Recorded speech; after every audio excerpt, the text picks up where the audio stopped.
한번 제목을 한번 읽겠습니다. 천국에 들어간 부자. 요즘 현대 크리스찬들에게 제일 신경 쓰이고 부담스러운 껄끄러운 말씀이 마태복음 19장 24절에 있는 말씀입니다. 다시 너희에게 말하노니 낙타가 바늘귀로 들어가는 것이 부자가 하나님의 나라에 들어가는 것보다 쉬우리라. 앞에서도 부자가 천국 가기 어렵다 말씀하시고 또 다시 강조해서 예수님이 말씀하시는데 부자가 천국 들어가는 것은 낙타가 바늘귀로 들어가는 것이 차라리 더 쉽다. 이 말씀은 요즘 우리들이 예수님 믿고 축복받아서 부자가 되게 하는 기독교로 인식하는 우리들에게 상당히 충격을 주는 말씀입니다. 그러니까 부자가 되면 천국 가기가 어렵다 그 말인데요. 교회는 천국 가게 하려고 교회 예수님이 오시고 목사가 설교하는데 천국 가기 어렵게 부자 만들어 천국 가기 어렵게 만드는 게 교회라면 이게 문제가 심각하지 않습니까? 왜 좀 껄끄럽습니까?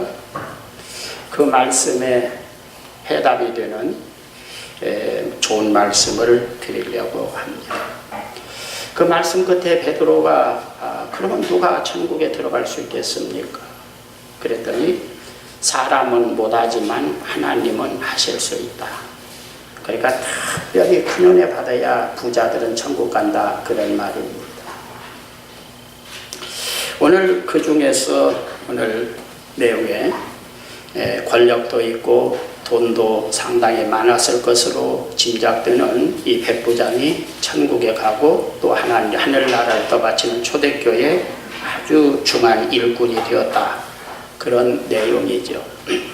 46절부터서 한번 말씀을 살펴보도록 하겠습니다.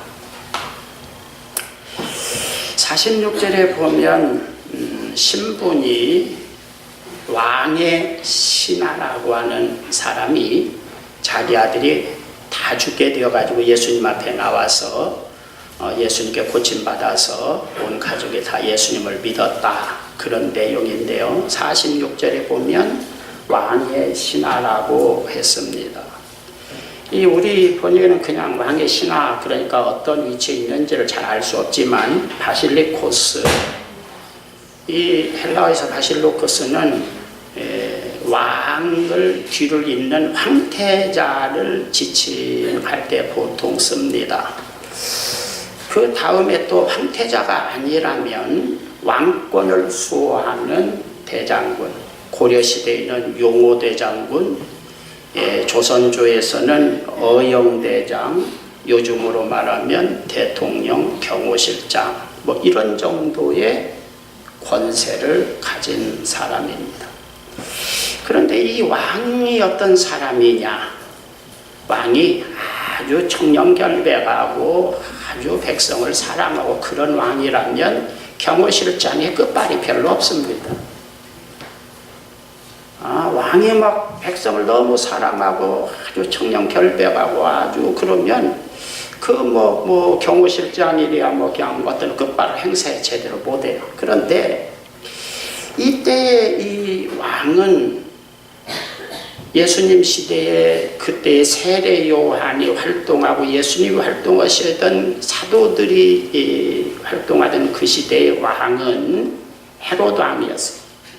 이 헤롯 왕은 로마의 갖은 아부를 다해서 이스라엘을 다스리는 권세를 인정받은 왕입니다. 욕심이 나면 자기 동생의 아내까지도 빼앗아서 살 만큼 아주 부도덕한 아주 나쁜 폐륜적인 왕입니다.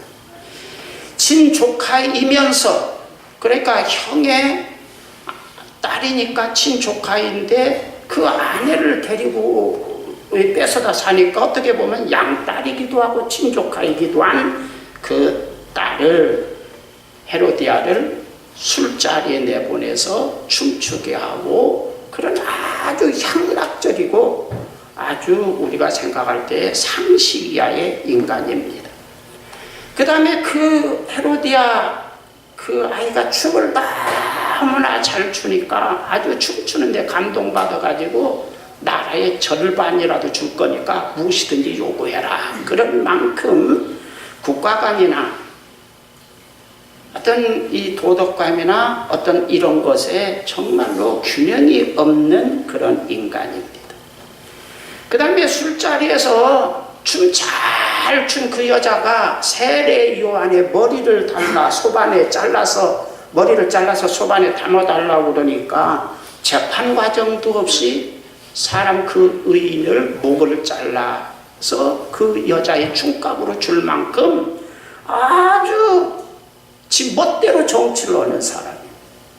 여러분, 의로운 사람, 죄도 없는 의인, 모든 국가가 알아주는 의인을 술집 여자, 술자리에서 춤춘 여자가 요구한다고 재판도 없이 그냥 목을 잘라서 사형을 시켜서 그냥 피가 철철 흐르는 목을 쟁반에 담아서 넘겨주는 잔인하고 아주 무지막지한 왕입니다.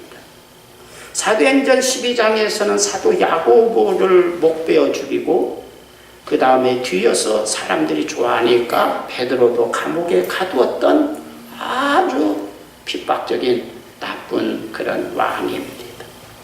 그런데 이런 인간이 또 말은 너무 잘해요. 보통 정치적인 사람이 말을 잘해요. 저는 목회도 큰 교회를 하면 정치적이어야 된다고 생각해요. 정치적으로 참 살아. 그냥 겉 다르고 속도 다르고 그냥 어르고 뺨도 칠 줄 알고 막 이렇게 해야 뭐 사업도 잘하고 정치도 하고 아마 교회도 큰 교회 한다고 생각합니다. 헤롯이 그런 사람이에요. 사도행전 13장에 가서 보면은 12장 그 뒤편에 가서 보면은 어떻게 됐느냐면 백성들 앞에서 연설을 너무나 잘해가지고 백성들이 하늘에서 하나님이 내려온 줄 알았다. 내가 아무리 설교 잘해도 하나님이 내려온 것처럼 여러분들에게 그런 은혜를 끼치지는 못했잖아요. 하나님이 내려온 줄 알고 이건 하나님의 음성이다 소리다 막 칭송하니까 지가 나는 하나님 아니다 이렇게 해야 되는데 지가 하나님인 것처럼 뻐기니까 하나님께서 그 자리에서 치셔서 벌레 먹어 죽었다 직사했다.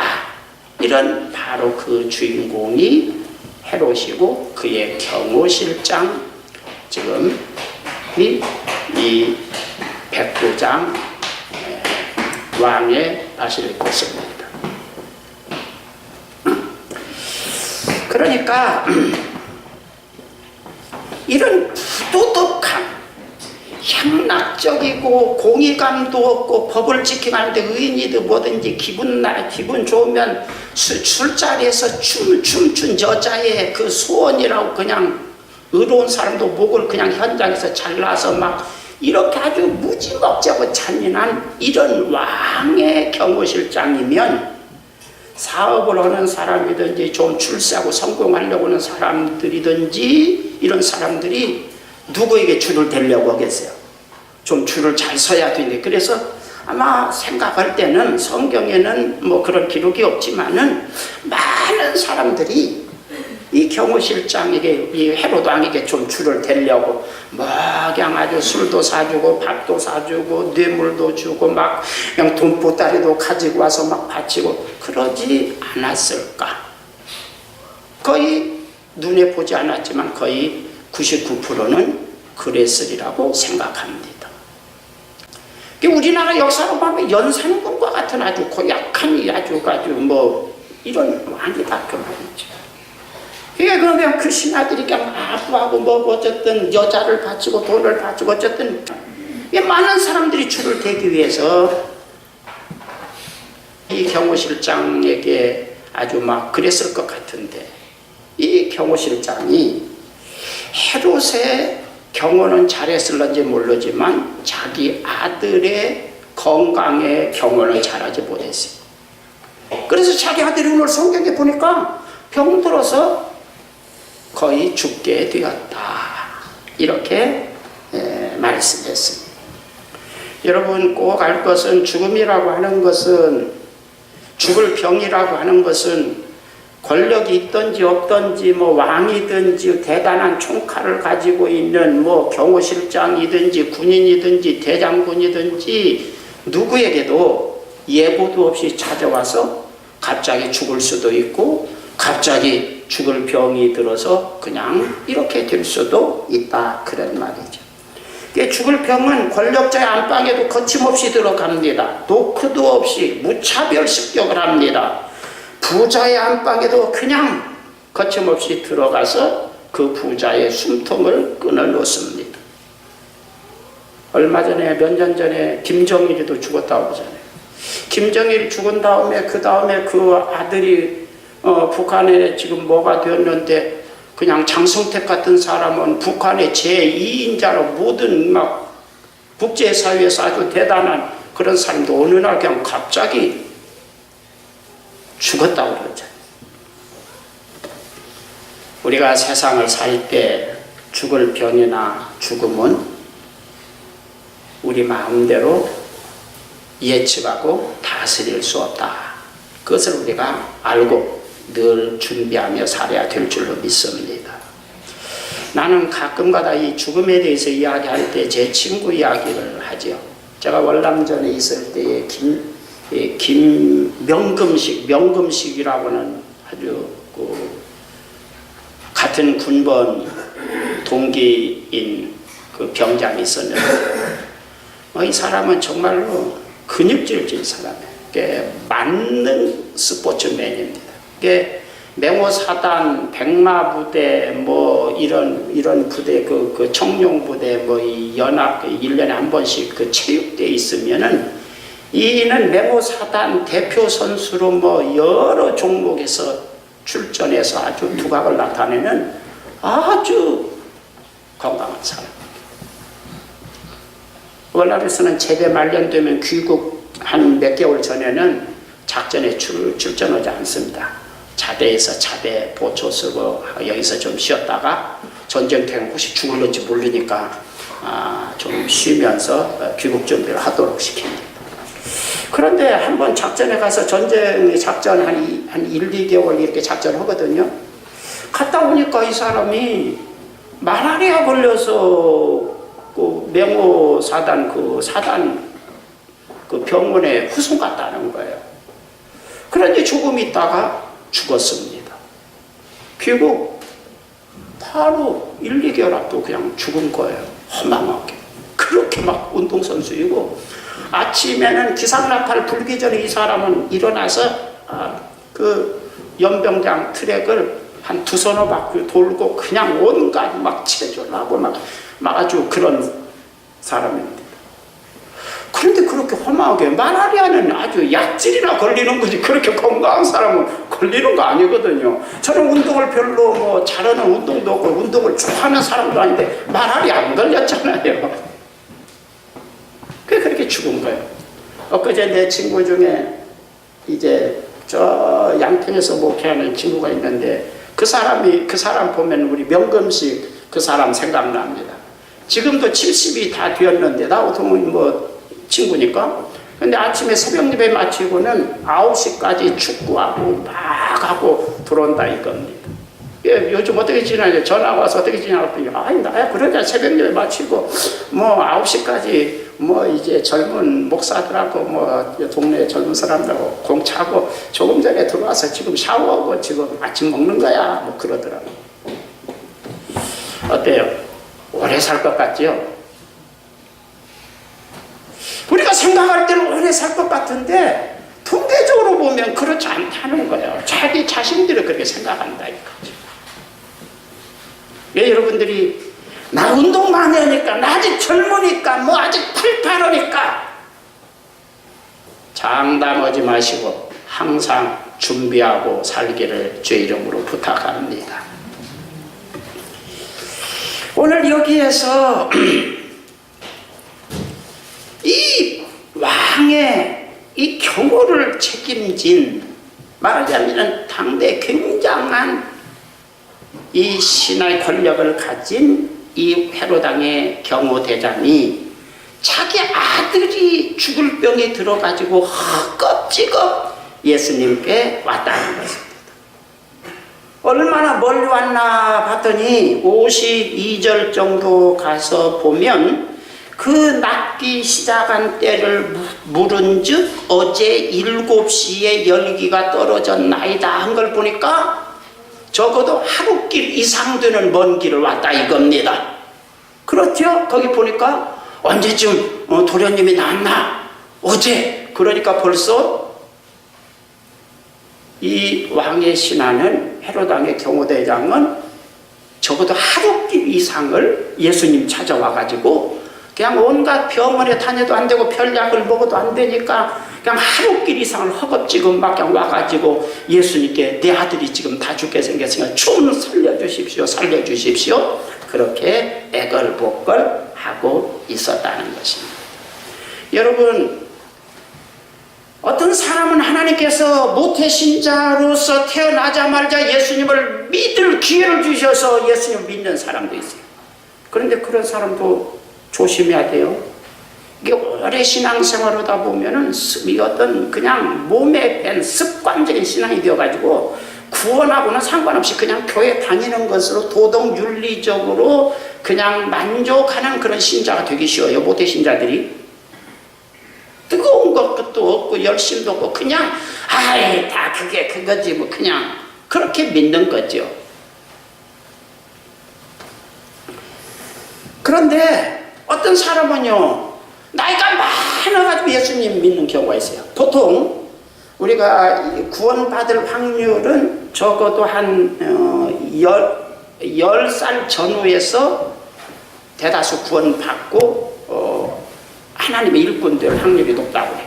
그래서 교회사에서 대단하게 크게 일한 사람들의 그 구원받고 그 결심한 하나님의 일꾼으로서 마음의 소명을 받고 이런 것들이 한 10살 전후였다고 그래요. 저도 14살 때 사실은 목사가 되려고 작정하고 지금까지 한 번도 다른 마음을 갖지 않고 평생 동안 목회를 해왔던 거거든요. 그런데 나이가 많아가지고 적어도 30, 40살, 50살 되어가지고 예수님을 믿으려고 하면 이건 어려운 거예요. 완전히 세상적인 어떤 가치관과 고정관념 이게 딱 굳어져가지고 이게 잘 안 고쳐지는 거예요.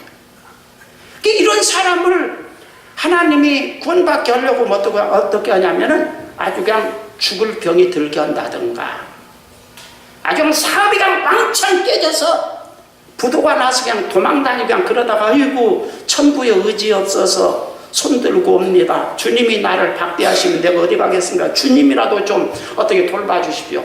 그렇게 해가지고 회개하고 돌아온다던가 극적인 어떤 아주 드라마틱한 어떤 삶의 전기가 있어야 예수님을 믿고 구원받고 일꾼이 된다 이거죠.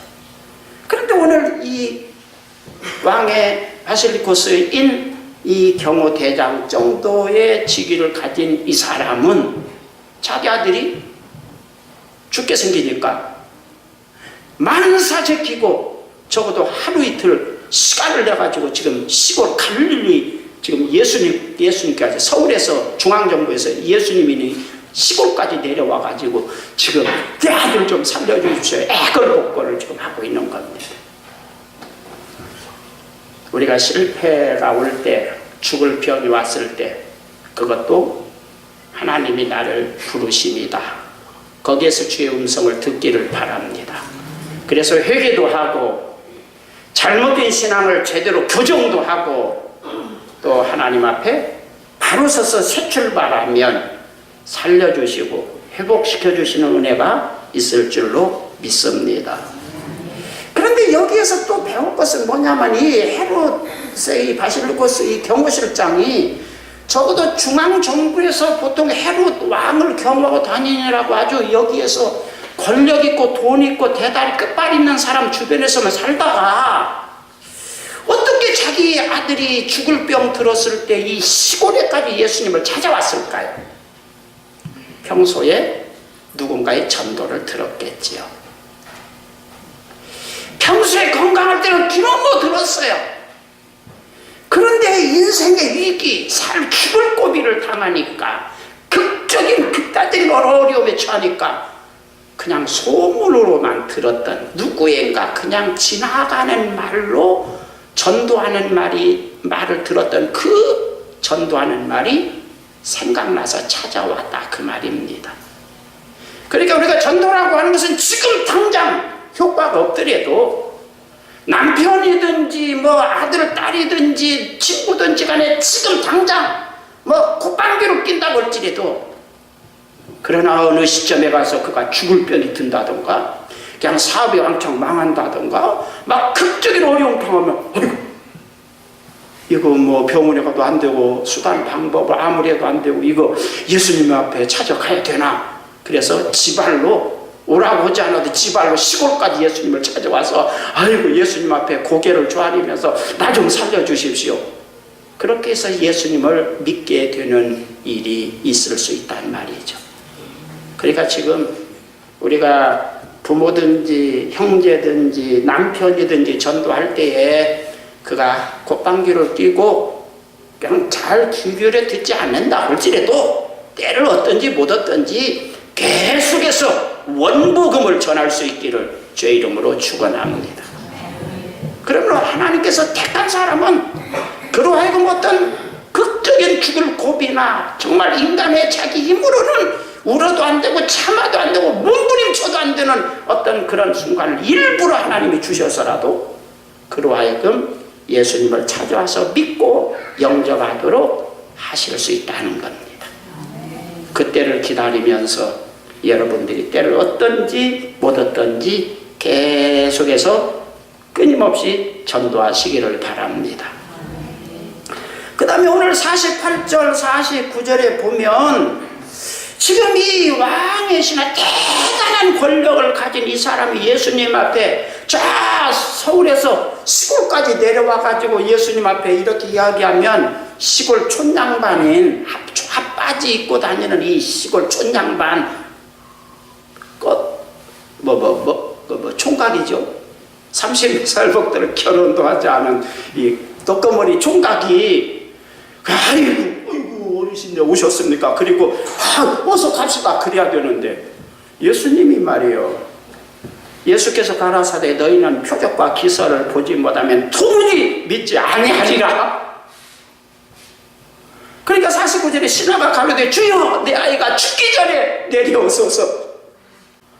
예수님 우리 아들 죽습니다. 빨리 좀 그냥 말씀하지 말고 그냥 가시면서 말씀하시죠. 예수님은 의도적으로 너희들은 표적과 기사를 보지 않으면 도무지 안 믿어. 그러니까 좀 맛 좀 봐야 돼. 그리고는 뜸을 들이시는 겁니다. 그러니 이 자기 아들이 다 죽어가는 걸 보고 온 그 아버지 심정이 어떻게 그냥 팔팔 뛰는데 제발 좀 빨리 아이고 시간 없습니다. 네가 시간이 있거나 없거나 네가 해가 타거나 말거나 나의 목적은 네가 제대로 나를 믿고 구원받는 것이야. 쉽게 고쳐주면 잘 안 믿으니까 맛 좀 봐야 돼. 여러분 여기에서 우리가 잘 알 게 있어요. 우리가 하나님께서 우리에게 고난과 어려움을 오래오래 주시는 이유는 잘 안 믿으니까 너 맛 좀 보라고. 네가 쉽게 간단히 이야기해도 네가 제대로 믿으면 그 맛을 내가 그 어려움과 고난을 겪지 않게 할 건데 너는 아예 근본적으로 되어놓은 게 내가 지금까지 너 경험한 바로서 너는 쉽게 하면 잘 안 믿어. 그러니까 맛 좀 봐야 돼. 더 내 발로 땀을 그냥 하나님 제발 좀 살려주십시오. 그렇게 해야 너는 믿을 것 같아. 내가 네 구조 네 됨됨이를 내가 속속들이 잘 알아. 여러분 말씀만 해도 잘 믿기를 바랍니다. 그 밑에 이 백부장이 바꿔줬어요. 그래가지고 나중에는 말씀을 믿고 갔다 그 밑에는 그렇게 됐더라고요. 그러니까 맛 좀 보고 아이고 하나님의 말씀만 해도 제가 믿습니다. 할렐루야. 꼭 된통 얻어 막 맞고 그냥 고통을 당하고 죽을 고비를 당하고 막 네 발로 뻑뻑 그냥 아주 기어 다니게 해야 믿는 사람이 아니라 그냥 주님이 말씀만 하셔도 예, 이런 좋은 성품을 가진 여러분들이 되기를 주의 이름으로 축원합니다. 자, 그런데 이 헤롯의 이 경호실장 정도 되는 이 사람은 예수님께서 이렇게 뜸을 들이시면 부하들에게 야! 저 예수 좀 묶어가지고 가! 지금 시간이 없는데 이게 뭐하는 짓거리야! 또 이렇게 할 수도 있죠. 그런데 이 사람은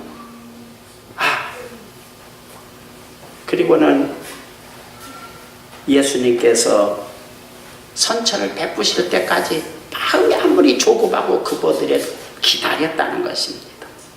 할렐루야.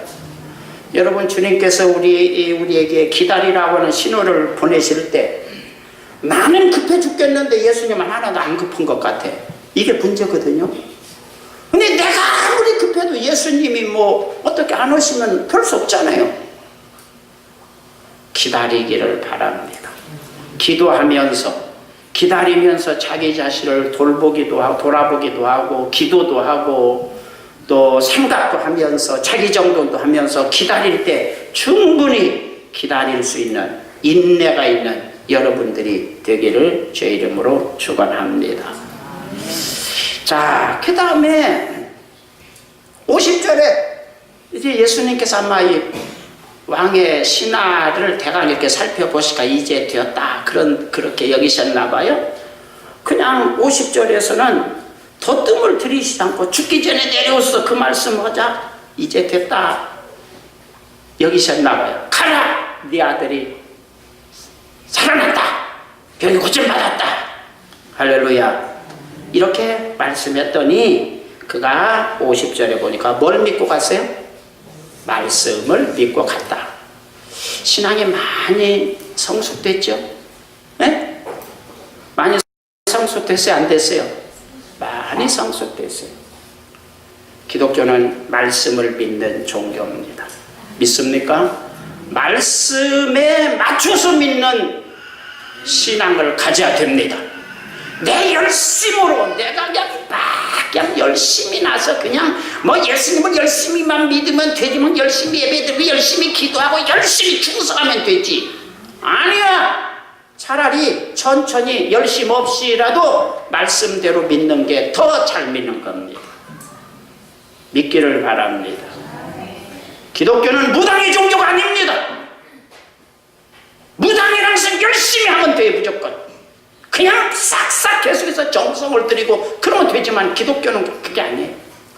열심도 말씀에 기초를 두고 말씀에 맞추어서 열심히 그 뒤에 따라와야 되는 겁니다. 열심히 앞서는 게 아닙니다. 믿기를 바랍니다. 우리가 실패하고 있는 것이 우리 인간의 그 종교심, 인간의 어떤 이 종교적인 열심에 맞추어서 그것이 신앙이라고 말하는데, 말씀에 맞으면 신앙이지만 말씀에 안 맞으면 그것은 우상 숭배하고 있는 것이지 신앙이 아닙니다.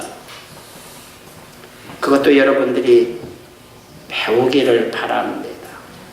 그래서 말씀에 맞춰서 여기서 가라고 하는 포리오마이 51절에는 가더니 거기도 포리오마이입니다. 51절에 내려가는 길에 50절에 가더니 50절 앞에는 가라, 그게 포리오마인데, 그게 포리오마이라는 말은 횡단하다 그런 뜻으로 가지고 가로질러 가다, 그러니까 지름길로 가다 그렇게 말했는데, 예수님께서 너 지름길로 가라 그렇게 말씀하셨다고. 나는 너 빨리 가봐라, 뭐 빨리 네가 그냥 말 타고 빡 뛰어가면 네 아들 다 나았을 거다, 뭐 이렇게 지금 말씀하신 것이죠. 52절 봅니다. 52절 다 같이 읽습니다. 시작.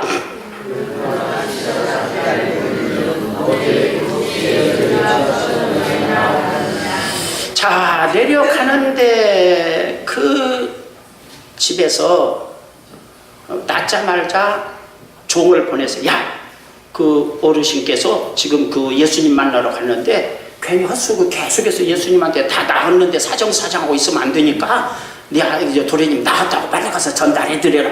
어르신께서 굉장히 지금 얼마나 지금 마음에 염려하고 계시는데 빨리 가서 전달해드려라.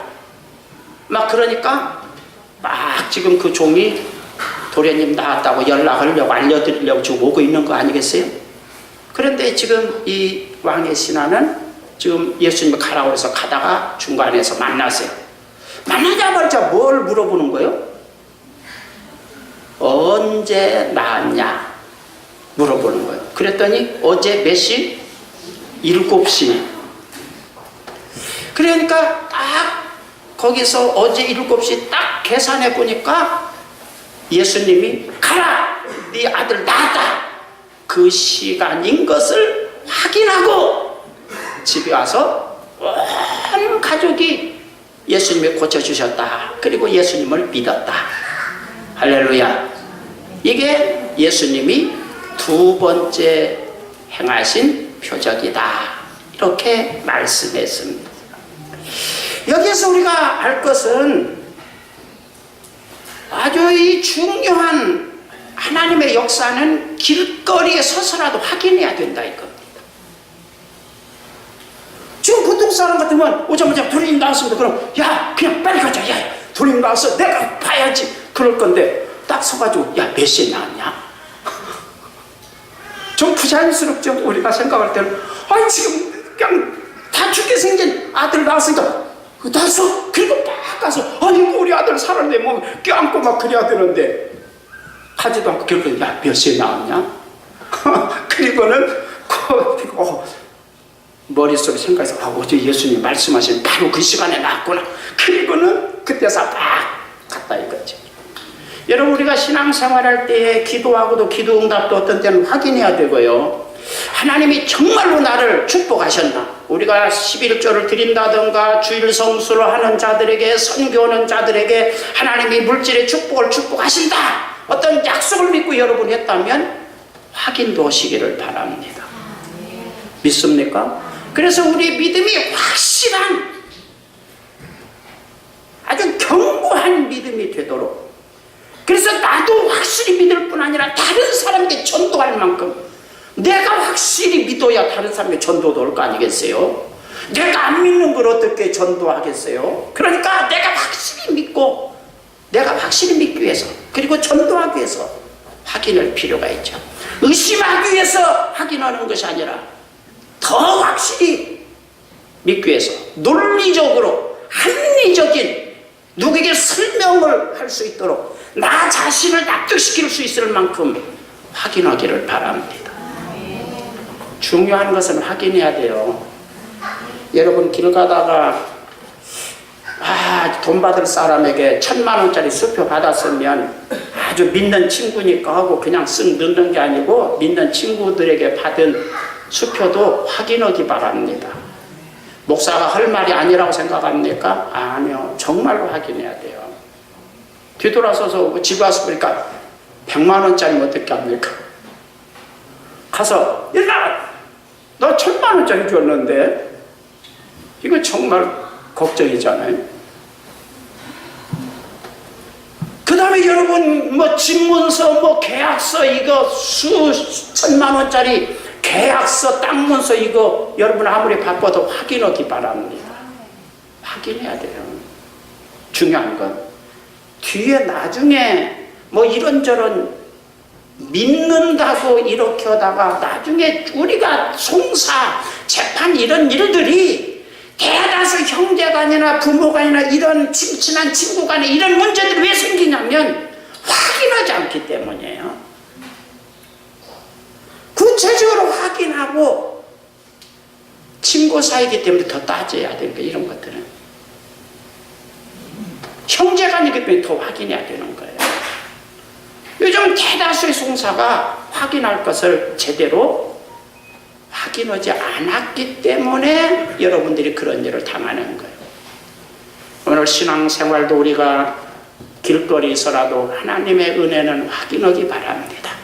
그래서 더 잘 믿고 더 감사하고 더 온 가족들을 전도하고 주변 사람들을 확신을 가지고 전도할 만큼 확인하기를 바랍니다. 그리고 중요한 것은 꼭 확인하면서 살기를 바랍니다. 특히 목사의 설교도 여러분들이 확인하고 믿기를 바랍니다.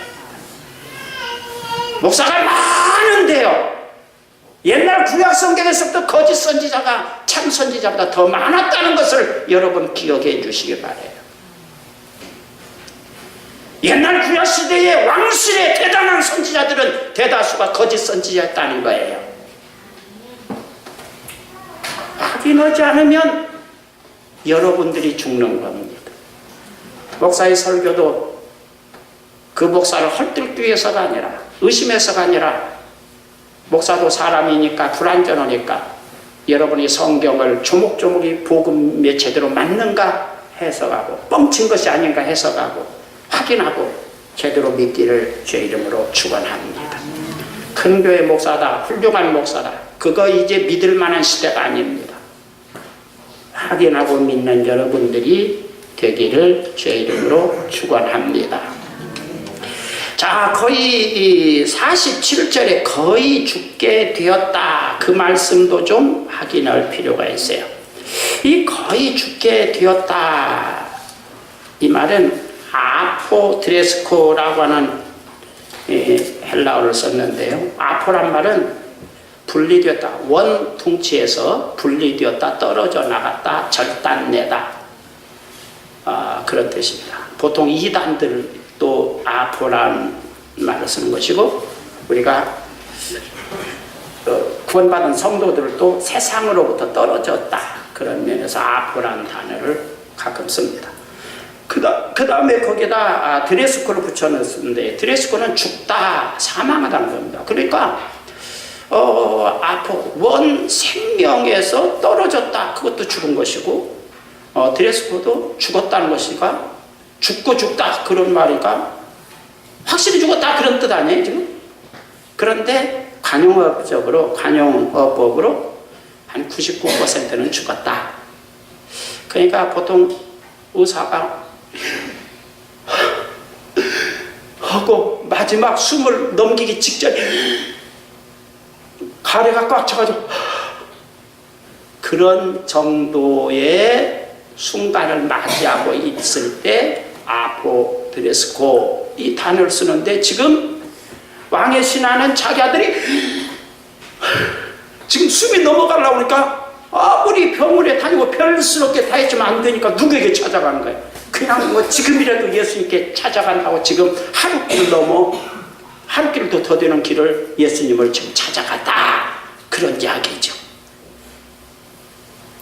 절망적인, 장래가 없는, 소망이 없는, 다 죽은 병이라고 할지라도, 아들이라고 할지라도, 사업이라고 할지라도 주님이 손 대시면 소망이 있다. 그것도 여기서 배울 수 있기를 주의 이름으로 축원합니다. 자, 사도행전 13장으로 넘어갑니다. 사도행전 13장에 가서 보면 3장 1절에 안디옥 교회에 선지자들과 교사들이 있으니 곧 바나바와 니게르라는 시몬과 구레네 사람 누기오와 분봉왕 헤롯의 젖동생 마나엔과 및 사울이라 그랬습니다. 여기에서 신약 시대는 선지자가 있을까 없을까? 그런데 신약 시대도 아직 구약의 그 사고방식, 유대적인 사고방식으로 선지자라는 말이 나오죠. 그러니까 여기 안디옥 교회는 이방인 교회인데 선지자라는 직분이 나온 것은 구약적인 지금 표현이고요, 교사는 신학적인 표현이라고 이해했으면 좋겠어요. 다들 하나님의 말씀을 받아서 가르치는 자다. 그럴 때 똑같이 말씀을 복음을 가르치는데 구약적으로는 선지자로 표현하고 신약적으로는 교사라고 표현했다고 생각합니다. 그런데 지금 사울, 제일 끝판에 사울이 있고 여러 사람들이 나오죠. 그런데 거기에 보면 이 헤롯의 분봉왕 헤롯의 젖동생 마나엔이 나오는데요. 이 마나엔을 상당수의 성경학자들은 요한복음 4장에 나오는, 오늘 본문에 나오는 왕의 신하다, 그렇게 이해하고 있는 것입니다. 이 헤롯의 젖동생, 그러니까 헤롯의 사촌 동생이 아니었을까 그렇게 생각합니다. 그래서 헤롯보다 한 몇 개월 정도 늦게 태어나서 왕실에서 헤롯에 태어났을 때 젖을 먹이도록 유모를 뒀는데, 헤롯의 젖동생인 이 헤롯의 사촌 동생인 이 사람도 헤롯하고 같이 같은 유모의 젖을 먹고 자랐다, 그런 말이죠 지금. 그런데 그러니까 한 5, 6개월 차이로 태어난 사촌 동생이 자기가 왕이 되니까 제일 믿을 만한, 아주 악질적이고 이런 사람 의심이 더 많아요. 사람 더 못 믿어요. 그 선하고 의로운 사람은 별로 사람 의심 안 해요. 그냥 다 그런데요, 아주 나쁜 놈들은 의심이 많아요. 그 연상공 같은 사람도 의심이 많고요, 아주 폭군일수록, 네로나 이런 폭군일수록 의심을 많아서 사람을 안 믿어요. 그러면 가장 믿을 만한 사람이 누구요? 누군가는 내 경호를 좀 맡겨야 되겠는데, 어려서부터서 태어나면서부터 같은 유모의 젖을 먹고 자라면서 왕실에서 어려서부터서 그냥